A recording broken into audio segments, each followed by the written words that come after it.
Good afternoon. Hello, hello. Sorry for those of you that were waiting for me. I'm a couple minutes late. But today we are doing a live mindset makeover slash limiting belief call. Um, I actually had some people submit questions, so I'm going to go over those questions as we wait for a few people to pop on. And the reason why I'm doing this is because inside the Haunted Hustle, which I believe many of you are already a part of, I've been giving a lot of strategy. I've been giving a lot of step by step. I've been giving a lot of formulas. I've been giving a lot of tips that can really help you and can really move your business forward. However, without the mindset pieces in place, without the being part in place, like none of the things I give you are going to be as effective. Not going to say that they're not going to work, but they're not going to work to their full capacity if you don't also have the mindset piece in place. And this is something that I discovered, many years ago, just working with people, and people would come to me, for business coaching.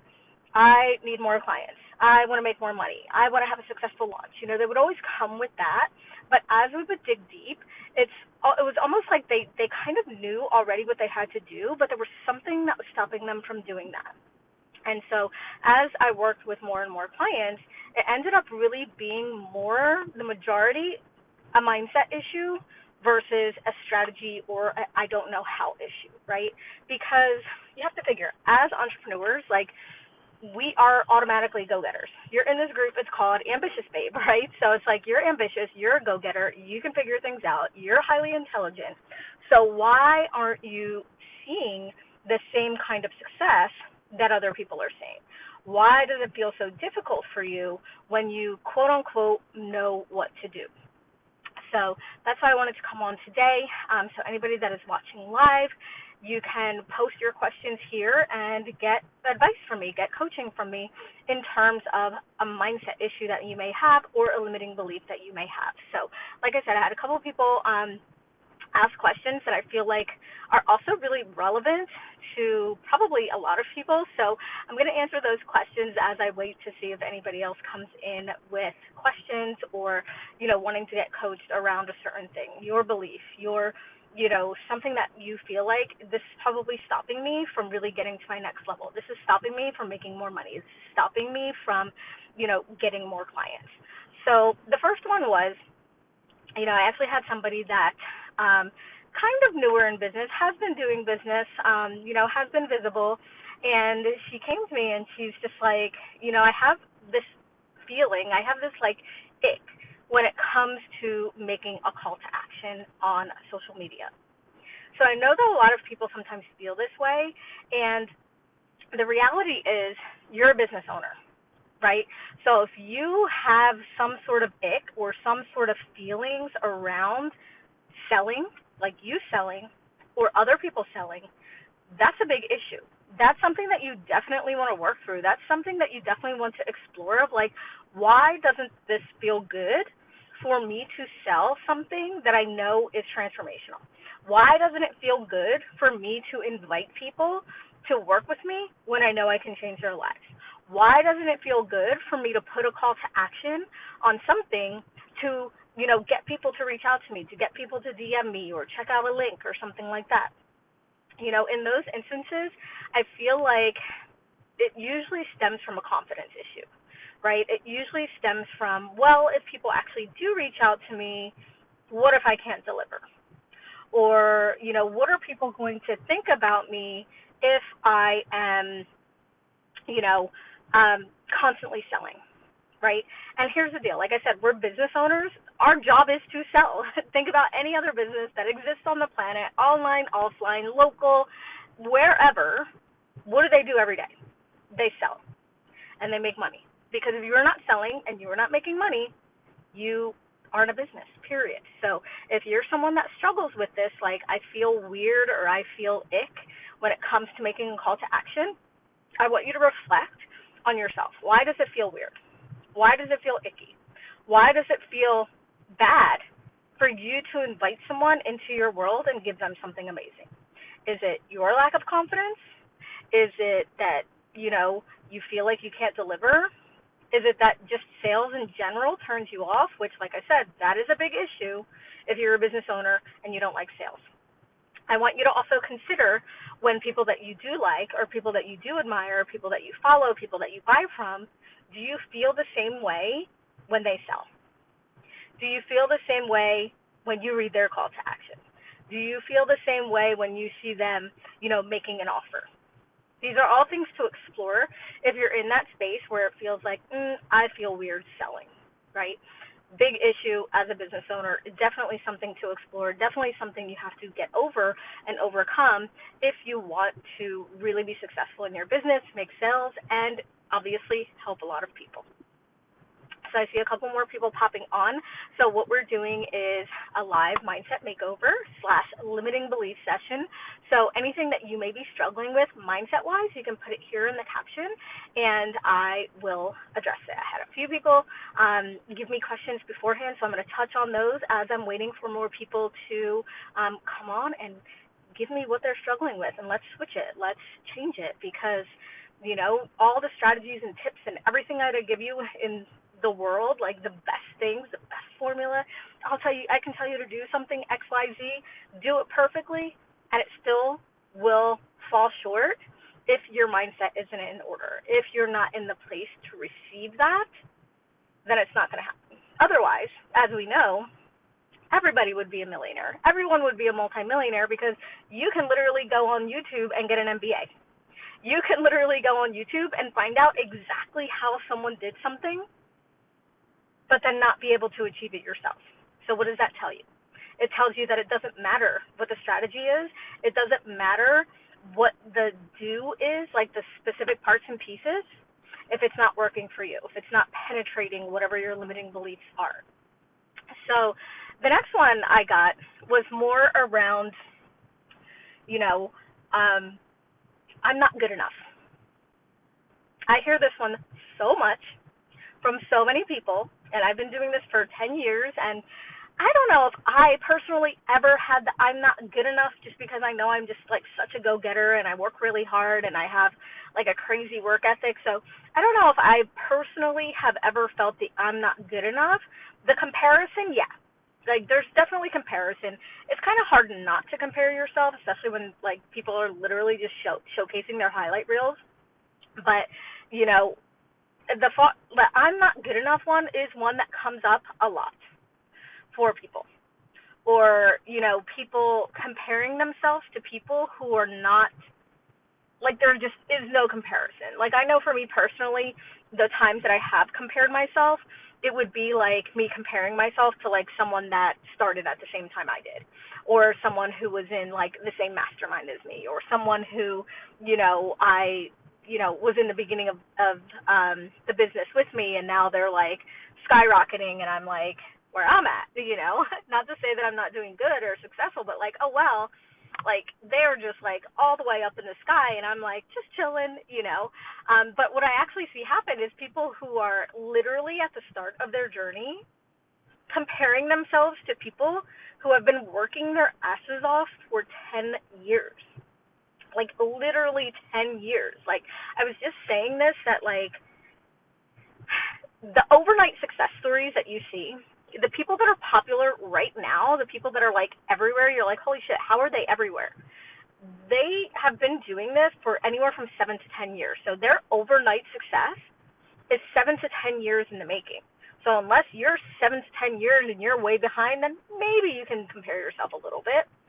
But the majority of their people are coming in and they're in year like 2, 3, and half of those years they were half-assing it, and then comparing themselves to people who have put so much time, so much energy, money, resources into getting their business where it is. You can't compare. It just doesn't even make sense. So if you're someone like that, just shining a light on that to reflect. Don't compare yourself to someone. Don't compare yourself to anybody if possible, but really don't compare yourself to someone who's like not even in your league. It's like you saying, well, I really suck at basketball, and I don't play like Michael Jordan. Well, no shit, right? Like he's Michael Jordan.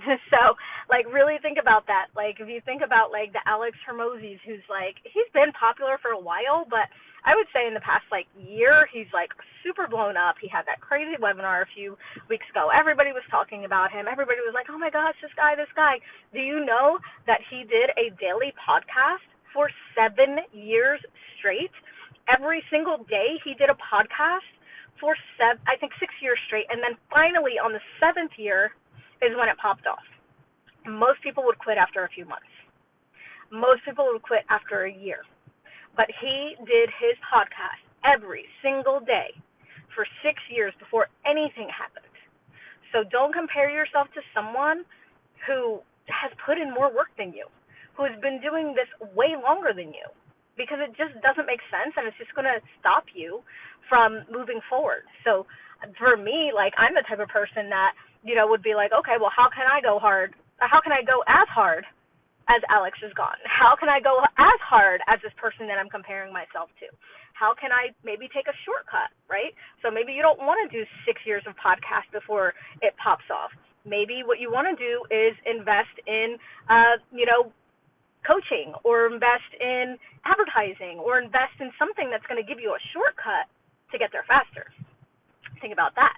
Another person that is, like, really super popular right now, not in business, but I don't know how many of you ladies have heard of Shira7 or know who she is. She's a sprinkle lady, and she is killing it right now. She's all over TikTok, all over Instagram, everywhere. Do you know that she has been doing 2 to 3 hour live streams on YouTube, like, nearly every day for the last 6 years? So what we're seeing, the people that are just popping off, those overnight successes are not overnight successes. They are 7 to 10 years in the making, and we have to understand that before we start comparing ourselves to people. The other thing we have to remember, too, is everything that we're seeing from people on social media, for the majority, is a highlight reel. Barely anyone is talking about the hard times. Barely anybody is talking about, that they had a bad day. Barely anybody is talking about, I had a bad month. Barely anybody is talking about, I was in a shitty relationship and it took me off track. Like, people aren't telling the full truth. So again, for you to compare yourself to someone who, like, they're only showing their good parts, well, then only show your good parts, right? Then compare that, right? You actually might be doing better off than they are. So that's another thing we have to remember as well, is, like, people are not, it's fake. Like, to be honest, not saying people are fake, some people are, but, not saying everybody's fake or what they do is fake, but the reality is it's fake because it's not, it's not only highlight reels that we experience. We experience downtimes. We experience shitty days. We experience times in our business, in our life, where things go wrong. Like, I just did a post on my profile yesterday, you should go check it out, called The Pressure to Be Perfect, where I actually talked about, like, because we're constantly comparing ourselves to other people's highlight reels, that there is this pressure on us, especially as women, to, like, be perfect, especially as someone in a leadership role, or as a coach, or someone who is a healer, or trying to transform people's lives. It's almost like, ooh, I have to keep anything that's not love and light to myself, right? Like, I can't show that part of me. I can't, do any of that stuff. Like, people can't know that I'm in a shitty relationship. People can't know that I had a bad month. So it's like there's this intense pressure. But most of the people that I work with are moms, wives, maybe getting divorced, older. Like, I tend to work with people who are probably, 35 plus, 35 to 50, sometimes older than that. And there's a lot of intense, like, just regular pressure from life.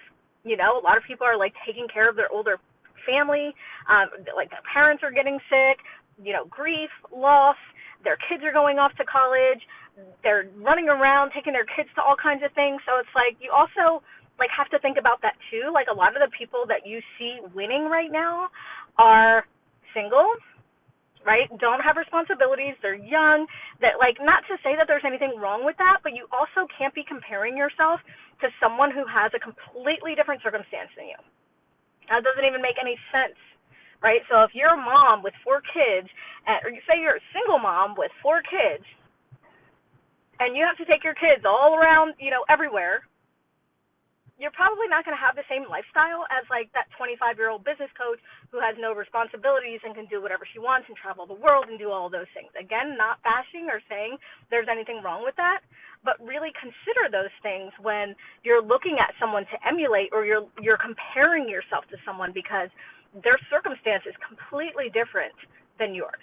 All right, so a few more people popped on. So what we're doing today is a live mindset makeover. So if you have something that you are struggling with, if you have something that you're just like, I'm just like super stuck on this mindset thing, or any kind of limiting beliefs that you want to break through and just nip that in the bud, let's do that today. So had a couple questions come in previously to this that I've been chatting away now. I don't even know how many hours. Actually, let me see. Are there comments? Let me see if there's comments. I should be checking that. Sorry, guys. So we talked a little bit about comparison. I talked a lot about comparison, actually. Actually ended up going off a big tangent about that. I talked about selling and, having a fear or a limiting belief around selling. Like, no bueno as an entrepreneur. Like, we got to be able to sell, right? We got to be able to sell. Let's see. Joanne says, you're so right. Sometimes people are not showing the brutal truth of what's happening in their lives. There's nothing like perfect. There's something like positively. It's a real thing. Megan Taylor. Hello. Hi. Joanne, you would probably, you'd have a trip if you heard of her. She's really funny. Okay, so Lee. Hello, Lee. Lee says, can you coach on the shiny object syndrome and staying focused when you have all the ideas and truly want to line up one thing really well? This is awesome. This is an awesome question. There's a lot there to unpack. My cure for shiny object syndrome is actually what you just said. So I, just like anybody else, would be like, ooh, that looks cool. Ooh, maybe this will help my business. Ooh, maybe I need that, right? So what I always do is I just like to go back to center. Like, instead of, I'm in it for the long game, and I do have longer goals, like 5-year goals, and, I have a goal of 50 million net worth by my age 50, which is only 6 years away. No, 7 years away. I'm dating myself. But I also like to have short-term goals. So what is my goal for the next 30 to 60 days, right? What is my goal for the next 30 to 60 days? And then stay super focused on that. So if my goal is to grow my audience, let's say my audience, I want to grow my audience in the next 30, 60 days, this is the only thing I'm focused on. So if you stay really intentional with that, then you can kind of bypass a lot of the things that are coming through your feed because they don't support that goal. So whatever that one goal is that you have, you want to ask yourself, okay, does this thing support my 30-day goal? Does this thing support my 60-day goal? Nope. Okay, I'll do it later. I actually just heard about this thing now. I don't remember where I heard it from. Probably somebody on TikTok or Instagram. I don't know. Where she talked about having this list, or having a notebook that's called someday maybe. And so they're things that you want to do and things that you may want to explore and look into, but not right now, right? So actually just so you can get it out of your head and get it out of constantly thinking about it by saying maybe someday I'll do this. Maybe someday I'll do that. But right now, my goal is 30 to 60 days. It's list building. So if whatever's coming across my thing does not support list building, I don't care about it. I don't want it. So let's say, for example, somebody has a podcast, learn to build your podcast or write your first book or, anything like that, where it's okay, that sounds awesome. Maybe one day I would like to write a book, but right now my focus is on list growth, and this isn't really going to help my list growth, right? So being really intentional about what your focus is going to be super helpful. Now, when you have a lot of ideas, which I know a lot of us do, we are multi-passionate, we have a lot of ideas.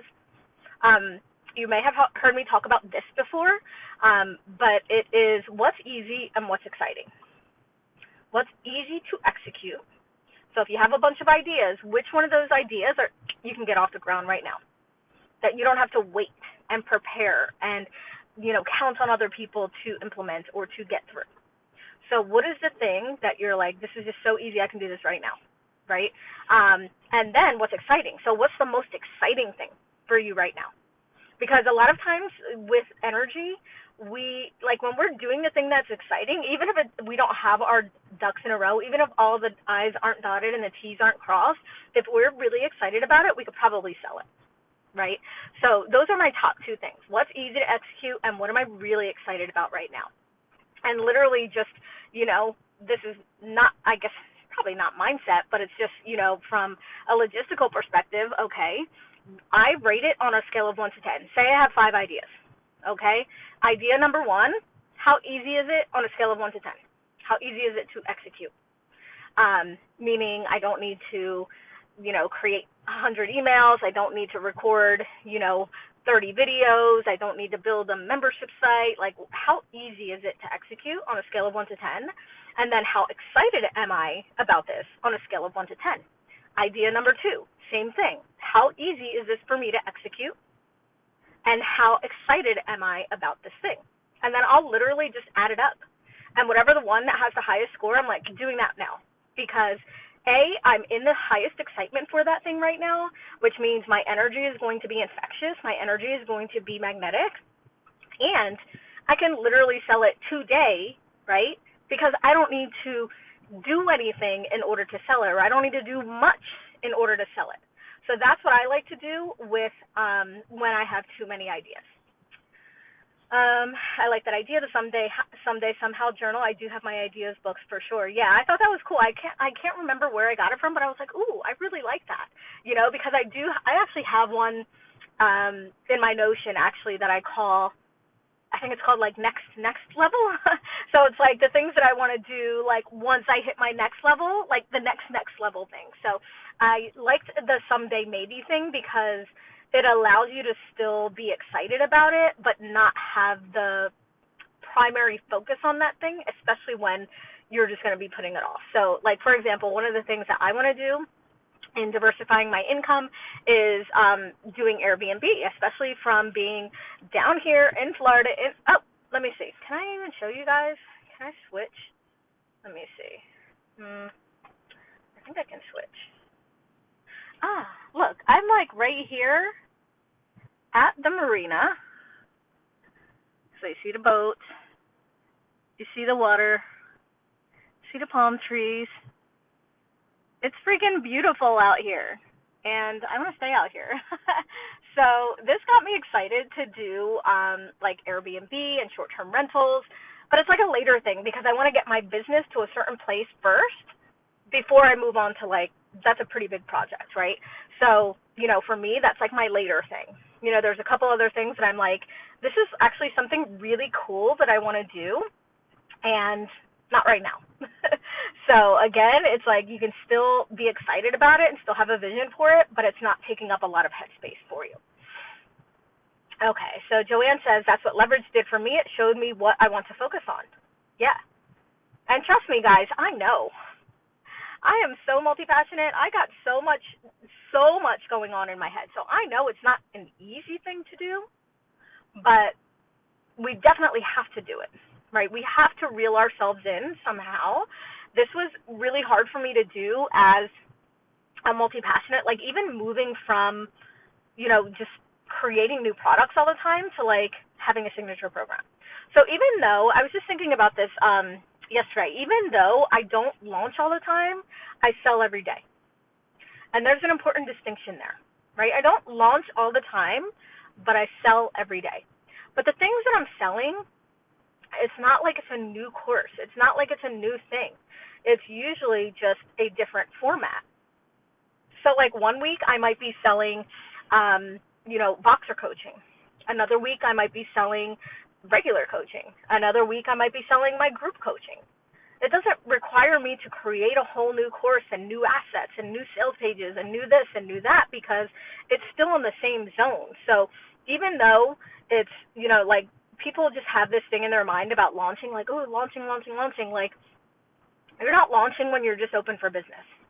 When you have multiple ways for people to work with you, when you have multiple things for people to say yes to. So I actually had a woman reach out to me, and, she was like, hey, I know I need support. Here are the things that I'm focused on. Here's what I need, and I actually feel good about doing like custom packages for people because people have different things, right? So, this woman wanted to like automate her or evergreen her program. I have something for that. I'm doing a partnership right now with Allie called the Money Portal. And then, her third thing, I don't remember what the second thing was right now, but the third thing was that she wanted to sell more one-on-one, more high ticket, which that is not covered in the Money Portal, right? But that's something that I can help her with in one-on-one coaching. So I feel like it's good to have multiple things, but multiple things basically more in a format change versus creating new content for that thing. If you're somebody that has a lot of content, do a membership or something like that. So that way you can just put all of your things into the membership, and then just all of your creative ideas, all the things that you have, you can just drop in there. So you're not always launching something, you're just always launching that thing, if that makes sense. All right. Yes, Joanne, it is so beautiful. Joanne says, I have a question. How to deal with a mental slump as an entrepreneur? Moments when you're just feeling meh and don't feel like doing anything. Don't do anything. Don't do anything. That's my answer. And I just had this conversation with myself this morning, to be honest, because I was like, I don't want to go live. I just wasn't feeling it this morning at like 9 o'clock. I was like, I don't feel like doing my hair. I don't feel like putting my makeup on. I don't feel like, but I said I was going to go live at 12. Oh, maybe I won't go live. Like, I've had all that. And I came and did live because what I did actually before this was I actually did a video on TikTok, and that just sparked for me. And I was like, okay, I'm going to go in and I'm going to do this session. You know what I mean? And look, my energy is fine. My energy is high. I feel good. But I would say, if you're just in that moment of like, I don't want to do anything, don't force yourself. Because if you force yourself and you're really not in it, the energy is going to speak for itself. So I would rather have you take a rest day, take a rest couple of days, One of the things that I want to do that I was just thinking about recently is like, I just want to go ghost for like 2 months. I don't know. This thing has just been coming to me for a long time. I've been online for 10 years, almost 11 years. Next year is going to be 11 years. I've been on Facebook, just Facebook, for 15 years. I just got a notification that this week, I think it was October 23rd of 2008, I was on Facebook. I'm tired of Facebook. I don't want to be on Facebook anymore, So, like, honor that is what I'm saying. Honor when you get those things, as long as it's not like you're just trying to get out of doing work, right? But like, honor yourself. We need rest. We need time off. We need time to like go live our life and do our thing. So honor that. All right, Lee says, when it comes to adding a retreat to my signature program, I think one of my self-limiting beliefs is that if I get sick, I'll have to cancel the event. It's probably a post-COVID fear. Before the lockdowns, I was speaking 2 to 3 times a month. I miss it. I miss in-person. A retreat requires me booking a hotel block. Any thoughts on how to prepare for that and back up in case that happens? As I write the question, I think about negotiating a COVID statement for myself, and then for attendees, I'm fine if one has to back out. So I think that's one of those things, Lee, that is probably it can become a self-fulfilling prophecy if you don't get it under control. Because who's to say, like, you don't even, you may not even have the date yet for the retreat. So who's to say on that specific date of your retreat that you're going to get sick? It's just like, like you said, it could be a post-COVID thing that you have. But I feel like if you don't get that under control, something is going to happen, right? Because it is going to be like, okay, she wants to sabotage this. She doesn't really want this to happen. Let's make sure she gets sick. Or let's make sure somebody gets sick. Or let's make sure something happens so that she can feel at ease and know that she was right. Right? I think it's a smart idea to have some sort of addendum to your contract for sure, for backing out and things like that. But especially with the hotel. Like, definitely have something with the hotel that's like, if something happens, can I move the dates? I wouldn't even say cancel. Can I move the dates? Can I postpone it? Can I, something along those lines, right? But yeah, I would be journaling. I'd be journaling every day of like what it's going to be like, what it's going to feel like when you're supporting these women in the retreats. When you're there and you're in your zone and you are, just feeling amazing and you're just like, this is where I belong. This is what feels really good for me. Like, just visualize yourself healthy, visualize yourself happy, visualize your clients there just getting everything that they came there to get and feeling really, really good about it. And so instead of, having that thought in the back of your head, like, ooh, what if something happens? Your thought is like, I can't wait to do this because it's going to be epic. It's going to be amazing. These people are going to get so much out of it. So switch your mindset. If you catch yourself thinking that negative way, or if something's going to happen, switch it. Switch it.